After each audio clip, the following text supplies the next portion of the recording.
ចូលទៅសម្ភារការងារតែនៅពេលដែលគេហៅទៅសម្ភារបែរជាភ័យមិនដឹងថាត្រៀមខ្លួនរបៀបម៉េចក្នុងថ្ងៃនេះខ្ញុំនឹងចែករំលែកអំពី tip មួយចំនួនសម្រាប់បងប្អូនមុនពេលដែលចូលទៅសម្ភារការងារអាចត្រៀមខ្លួនបានតាមពិតណាបងប្អូនត្រូវដឹងថាមិនមែនតែបងប្អូនដែលជាអ្នកទៅសម្ភារការងារដំបូងទេដែលភ័យអ្នកដែលគេធ្លាប់សម្ភារការងារជាច្រើនពីមុនមកហើយក៏ដោយនោះក៏គេនៅតែភ័យដែរអញ្ចឹងវាគឺជារឿងធម្មតាតែម្ដងអញ្ចឹងឥឡូវនេះខ្ញុំនឹងបែងចែកដំណាក់កាលចំនួន3នៅក្នុងការទៅសម្ភារការងារនឹងដើម្បីឲ្យបងប្អូនបានត្រៀមខ្លួនឲ្យបានល្អទី1គឺមួយថ្ងៃមុនពេលដែលយើងទៅសម្ភារអញ្ចឹងតើត្រៀមខ្លួនរបៀបម៉េចខ្លះមួយថ្ងៃមុនហ្នឹងគឺយើងគួរតែហាត់ប្រាណឲ្យបានខ្លះៗដើម្បីសម្រួលអារម្មណ៍សម្រួលភាពតានតឹងពីព្រោះការសិក្សាបានបង្ហាញថានៅពេលដែលយើងធ្វើចលនាសាច់ដុំរបស់យើងវាធ្វើឲ្យយើងសម្រាលនៅភាពតានតឹងបន្ធូរបន្ថយនៅសម្ពាធដែលយើងមានដូចគ្នាទី2សំខាន់ណាស់អ្នកទាំងអស់គ្នាគឺគេងឲ្យបានគ្រប់គ្រាន់កាលណាយើងគេងអត់ឆ្អែតយើងអត់មានកម្លាំងអត់មានថាមពលហើយក៏ស្មារតីរបស់យើងនឹងក៏អត់សូវនឹងណដែរពេលដែលយើងចូលទៅសម្ភារការងារគេងឲ្យបានឆ្អែតគេងឲ្យបានស្កប់ហើយអារម្មណ៍របស់យើងនឹងស្រស់ស្រាយហើយបើសិនជាអារម្មណ៍ស្រស់ស្រាយហើយពេលដែលយើងទៅសម្ភារគេក៏ងាយនឹងចូលចិត្តយើងដែរទី3នោះគឺគួរត្រៀមខ្លួននៅក្នុងការឆ្លើយសំណួរខ្លះៗអំពីស្ថាប័នដែលយើងបានដាក់ពាក្យទៅនឹងត្រូវសិក្សាអំពីក្រុមហ៊ុនគេបន្តិចមុនពេលដែលយើងទៅសម្ភារថាតើក្រុមហ៊ុនរបស់គេបង្កើតឡើងនៅឆ្នាំណាបង្កើតឡើងដើម្បីអីគេមានប្រមាណកន្លែងតើអ្វីជាចក្ខុវិស័យរបស់គេអីអញ្ចឹងទៅ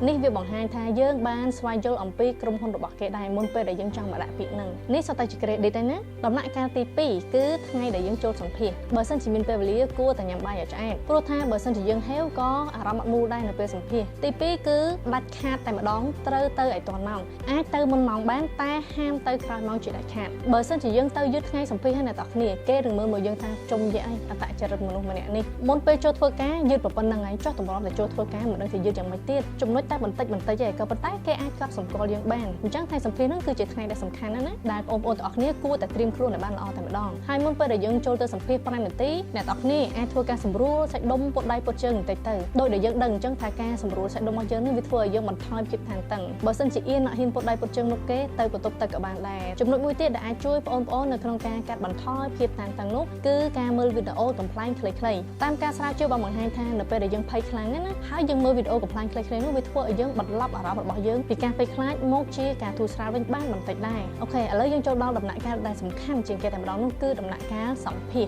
ត្រៀមខ្លួនរបៀបខ្លះពេលចូលទៅសម្ភារបងប្អូនត្រូវព្យាយាមសម្ដែងថាខ្លួនឯងគឺដូចជាមនុស្សមានទំនុកចិត្តម្នាក់អញ្ចឹងពីព្រោះនៅពេលណាដែលយើងសម្ដែងថាខ្លួនឯងនេះគឺជាមនុស្សដែលមានទំនុកចិត្តវានឹងធ្វើឲ្យយើងមើលទៅដូចជាមនុស្សដែលមានទំនុកចិត្តមែនទែនហើយកាលណាដែលយើងមើលទៅជាមនុស្សមានទំនុកចិត្តលើខ្លួនឯងវានឹងធ្វើឲ្យគេជឿជាក់មកលើយើងហើយចំណុចមួយដែលបងប្អូនគួរដឹងនោះគឺតាមពិតអ្នកដែលគេមកសម្ភារយើងជួនកាលគេក៏អាចនឹងថ្មីដែរគេក៏អាចនឹងភ័យដូចតែគ្នាទេអញ្ចឹងធ្វើមិនក៏ដោយកុំចាញ់ច្រាបគេតែគឺត្រូវតែមានសិលធម៌សុជីវធម៌ណាមួយទៀតនោះគឺបងប្អូនត្រូវមានផ្នត់កំណត់មួយថាយើងទៅនេះគេមិនមែនមកចាប់កំហុសយើងទេគេសម្ភារយើងគឺដោយសារគេចង់ស្គាល់អំពីយើងអញ្ចឹងបើយើងទៅយើងចេះប្រកាន់ផ្នត់កំណត់ថាអូតាយើងនិយាយខុសទៅប្រកាសជាគេចាប់កំហុសហើយគេខឹងយើងឬក៏គេមិនអោយការងារមកយើងជាមិនខានអត់ទេវាអត់មានរឿងនឹងកើតឡើងទេគេសួរយើងគឺគេគ្រាន់តែចង់ដឹងថាតើយើងមកពីណាតើយើងមានបងប្អូនប្រមាណអ្នកយើងមកក្រុមហ៊ុនគេនឹងយើងអាចធ្វើអ្វីបានខ្លះគេចង់ដឹងពីសមត្ថភាពរបស់យើងអ្វីដែលជាខ្លួនយើងទេអញ្ចឹងព្យាយាមឆ្លើយនៅអ្វីដែលជាខ្លួនបងប្អូនទៅកុំភ័យខ្លាចឲ្យសោះអត់មានត្រូវភ័យទេហើយបងប្អូនត្រូវដឹងថាមិនថាបងប្អូនត្រៀមខ្លួនបានខ្លាំងយ៉ាងណាក៏ដោយបើសិនជាយើងភ័យខ្លាចគឺផ្លិចអស់លីងតែម្ដងចំណុចមួយទៀតដែលជាចំណុចសំខាន់នោះនៅពេលដែលគេសួរបងប្អូ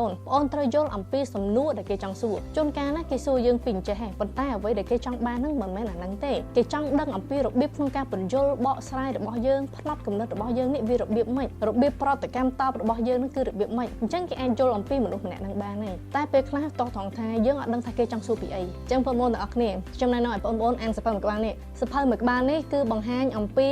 101 interview question ដែលជួយណែនាំអ្នកទាំងអស់គ្នាអំពីសំណួរដែលគេនឹងសួរនៅក្នុងនេះគេមិនមែនប្រាប់អំពីចម្លើយដែលយើងត្រូវឆ្លើយទៅតាមសំណួរនោះទេប៉ុន្តែគេបង្ហាញឲ្យយើងឃើញថាតើសំណួរមួយនេះវាមានអត្ថន័យបែបម៉េចដែលយើងគួរតែឆ្លើយរបៀបម៉េចឆ្លើយអ្វីដែលជាខ្លួនឯងបើកាលណាយើងយល់អំពីសំណួរយើងនឹងឆ្លើយបានល្អហើយសរុបមកវិញបើសិនជាបងប្អូនទាំងអស់គ្នាយល់អំពីសំណួរហើយបានត្រៀមខ្លួនដោយអ្វីដែលយើងរៀបរាប់ពីខាងលើមិញអញ្ចឹងបងប្អូននឹងអស់ភ័យបាត់ទៅហើយយើងត្រូវដឹងថាមូលហេតុអីទៅយើងភ័យដោយសារតែយើងមិនដឹងថាតើនឹងមានរឿងអីកើតឡើងខ្លះតែបើសិនជាយើងដឹងថាវាអាចនឹងមានរឿងអីកើតឡើងហើយគេនឹងអាចនឹងសួរសំណួរអីខ្លះយើងក៏អាចយល់អំពីសំណួរដែលគេសួរដែរនោះវាលែងមានអីដែលត្រូវភ័យទេសភៅមួយក្បាលនេះខ្ញុំណែនាំមែនតើសម្រាប់បងប្អូនដែលចង់ទៅសម្ភារការងារហើយក៏ណែនាំសម្រាប់អ្នកដែលសម្ភារគេចូលធ្វើការផងដែរព្រោះថានៅក្នុងនេះគឺមាន101សំណួរច្រើនមែនតើដែលអ្នកទាំងគ្នាអាចយកទៅសួរបងប្អូនដែលចូលទៅសម្ភារការងារបានដកស្រង់តែប្រហែលចំណុចទៅក៏អត់ចាំបាច់ហត់នៅក្នុងការគិតច្រើនដែរសភៅនេះសរសេរឡើងជាភាសាអង់គ្លេសអ្នកទាំងគ្នាអត់ទាន់មានជាភាសាខ្មែរទេចុះបើសិនជាអ្នកទាំងគ្នាចង់ស្វែងរកសភៅនេះអាចស្វែងរកបាននៅហាងសភៅ Cleo ដែលមានទីតាំងនៅ ខាងក្រៅ Eon 2 Boroy The Premier San សុកច្រកទី2ឬក៏អាចតាក់ទងទិញបានតាម page Cleo Cafe និងហាងសៀវភៅដែលមានសេវាកម្មដឹកជញ្ជូនទូទាំងប្រទេសហើយក៏ក្រៅប្រទេសផងដែរនៅក្នុងតម្លៃសមរម្យវីដេអូនេះផងដែរនាំមកជូនដោយ Kinora brand សម្លៀកបំពាក់កូនខ្មែរដែលផ្ដោតទៅលើគុណភាពនិងប្រណិតភាពអញ្ចឹងសង្ឃឹមថាបងប្អូនទាំងអស់គ្នានឹងអាចត្រៀមខ្លួនបានហើយលែងភ័យឯណានេះខ្ញុំ Jessie ជួបគ្នានៅវីដេអូក្រោយ